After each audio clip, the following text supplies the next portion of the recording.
Nothing about anything. In being a newcomer to the sport.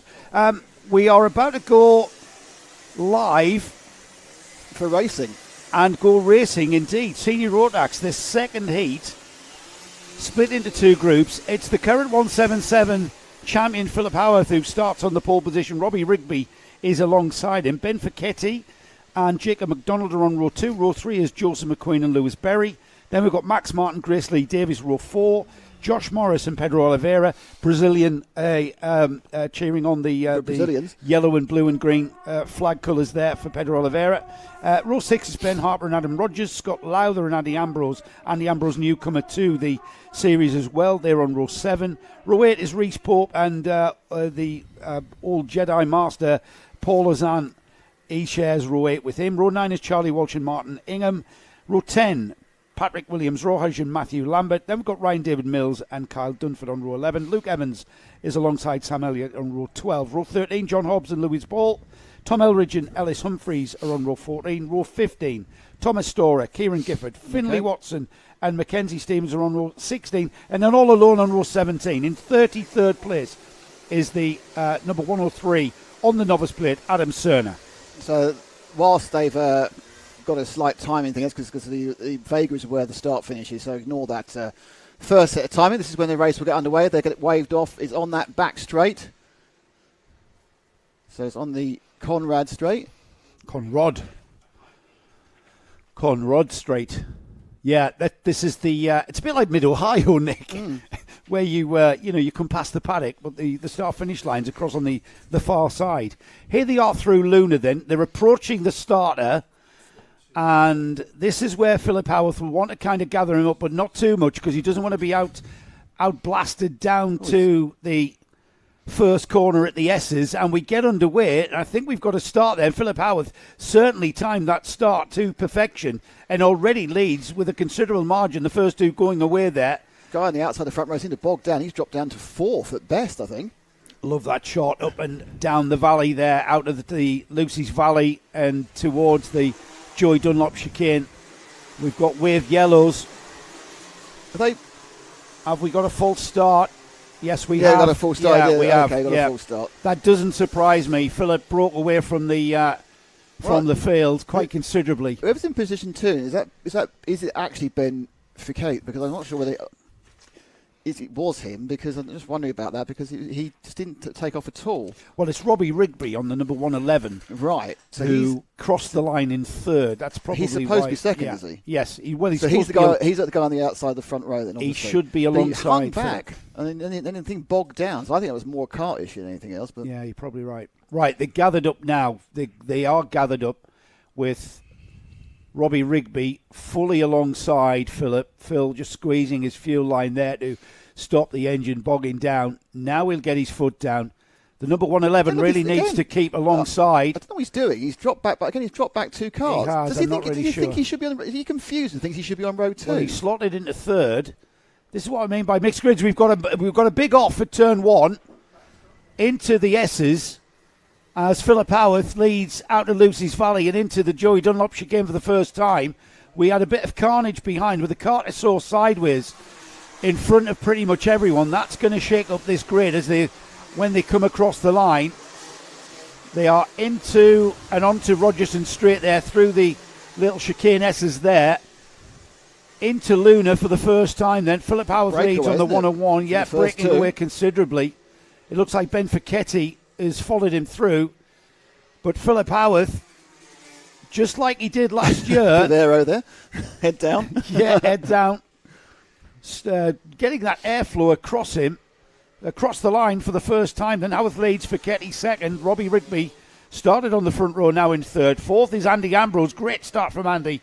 Pedro Oliveira 5th. 6th is Joseph McQueen. Matthew Lambert is 7th. Ben Harper 8th. 9th is Lewis Berry. And Kyle Dunford, the driver, rounding off the top 10. Battle here very much for this 3rd, 4th and 5th. Howarth has got himself a nice little comfortable gap over Fichetti. So it's Rigby, Ambrose and Pedro Oliveira. Oliveira, who absolutely starred in the first round of last year.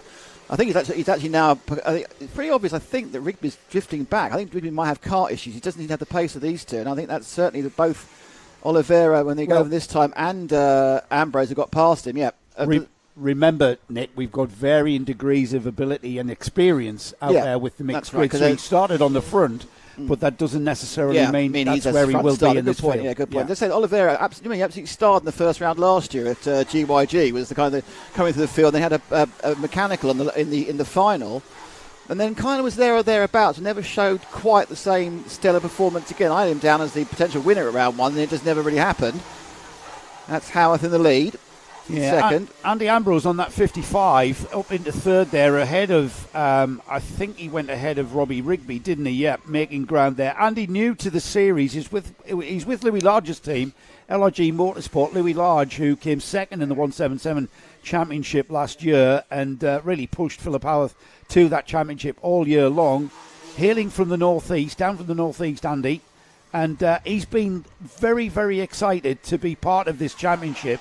There's the LRG Motorsport colours there, the orange and white livery of that kart. He's coming under pressure from Pedro Oliveira, who we know how quick Pedro is, but with his Brazilian coloured helmet. But these two are actually getting closer to Fekete. So certainly it looks like Philip Howarth has got this one under control. It's whether we're going to have Oliveira making a move, or whether actually they can work together and Ambrose and Pedro can get closer to Ben is really what the effort is. But now, 3 minutes down.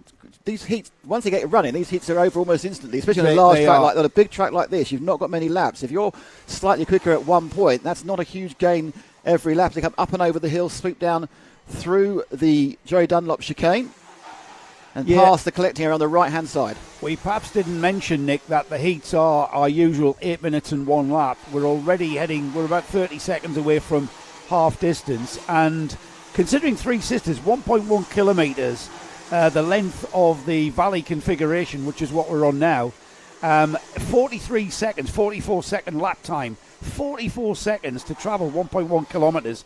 That's a massive average speed.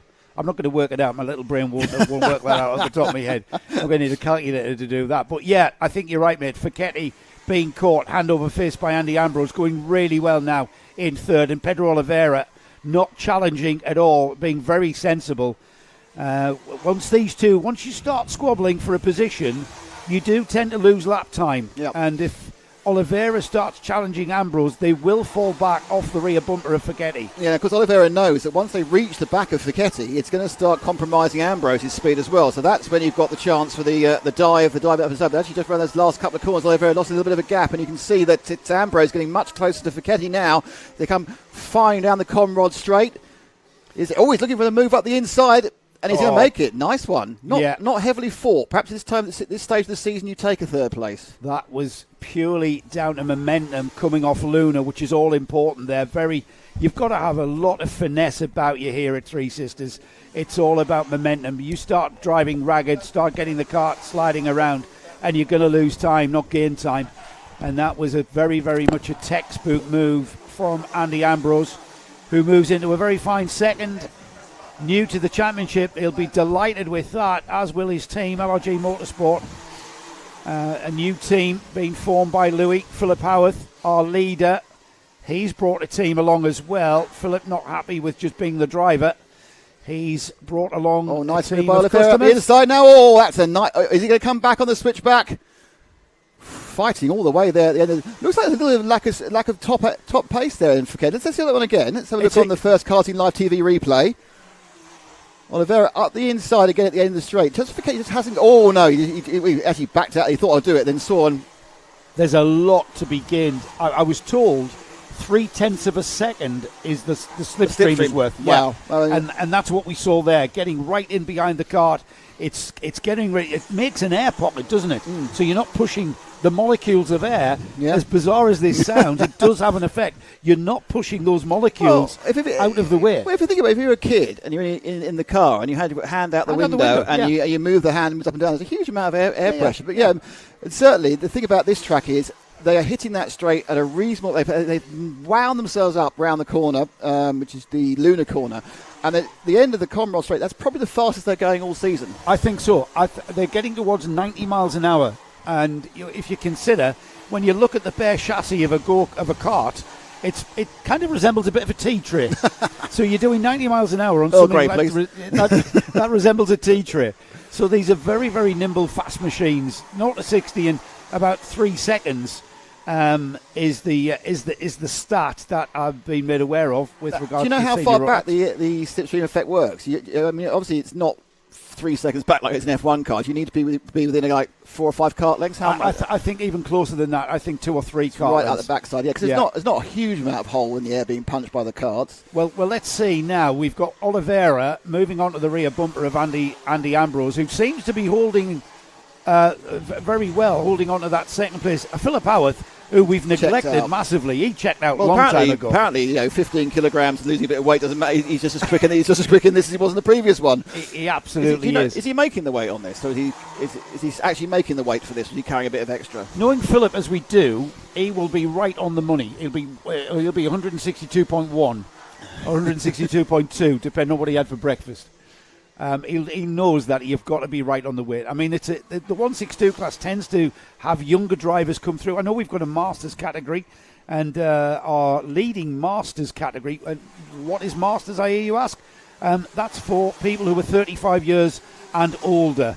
And our leading Masters driver is Adam Rogers, who's currently now, the interesting thing is that there's a back marker there, and that's really, really played into Ambrose's favour there as he went around the back marker. People have been lapped already. I think there's been some, as you said, we've got a big spread of talent in this first race of the season. I think also some problems early on with that kerfuffle in the first corner. A lot of people lost a lot of time there. Yeah. And so there was, rather than being 5 seconds off the lead, started 20 seconds off the lead. And they've been caught in that in getting past the car there. Oliveira definitely lost out. I mean, no fault of the guy being lapped, but it's just sometimes it falls in the wrong part of the corner. You've got to follow around. So the clock says we've no time left. Is that Howard has been caught up? Yeah, Howard's he was looking down. You see him looking down there. I don't think he was choking the engine. He was looking down to the left-hand side. Remember, tyre management. Yeah, and he certainly will be. These tyres have got to be they've got to last you till October, not till the end of the day. They've got to last you till October. So this is what this is the last lap, of course. Yeah, we've got checkered flag about to fly for the first time today. So Howard backed off for the first time for our Karting Live TV.